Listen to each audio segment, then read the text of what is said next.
Hello everyone, আসসালামু আলাইকুম। সবাই কেমন আছেন? আশা করছি আল্লাহর রহমতে সবাই ভালো আছেন। আজকে আপনাদের জন্য নকশি পিঠা নিয়ে আসলাম। নকশি পিঠাটা তৈরি করব।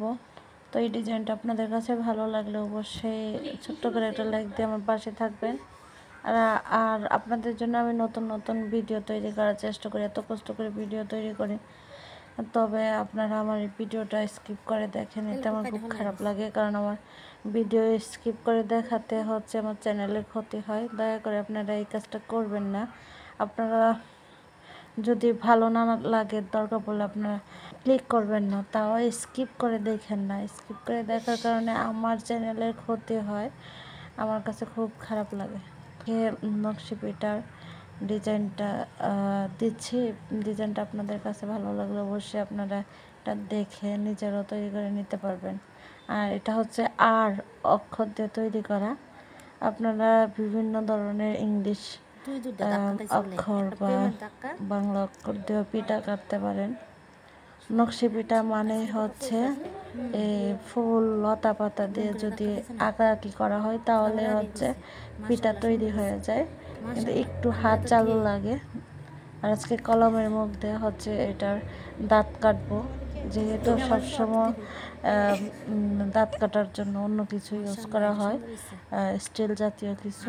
আজকে আর তা করা হবে না। আজকে হচ্ছে আমি কলমের মুখটাকে ভালোভাবে কেটে নিয়েছি, সিস্টেম অনুযায়ী কেটে হচ্ছে আজকে ডিজাইন করে নিচ্ছি। তো আপনারা আমার ভিডিওটা দেখে যদি উপকৃত হন অবশ্যই আমার পাশে থাকবেন, কমেন্ট করবেন, শেয়ার করবেন, আর এই আর কি। তো দেখতে থাকুন, ভালো লাগলে অবশ্যই পাশে থাকবেন।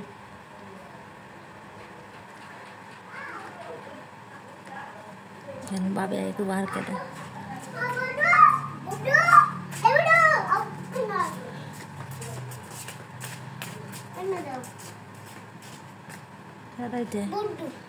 সিরিকাটা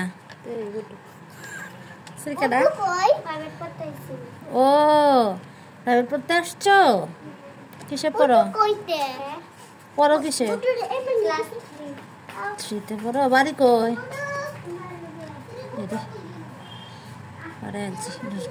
কানা হয়ে যাবো গা। ও আরেকটা কথা বলে গেছি গা, বিদেশ পাড়ে লাইট আছে না, তাই না? তোমরা কায় ভেঙে যাবো, যত মোটা হয়ে যাবো না যাবে এটা, বুঝছাস? এই যে এই মোটাটা ঠিক আছে আমার, আর অত ডিজাইন করতে গেলে অর্ডার থেকে মজা লাগে। আর থেনা তোমরা খায়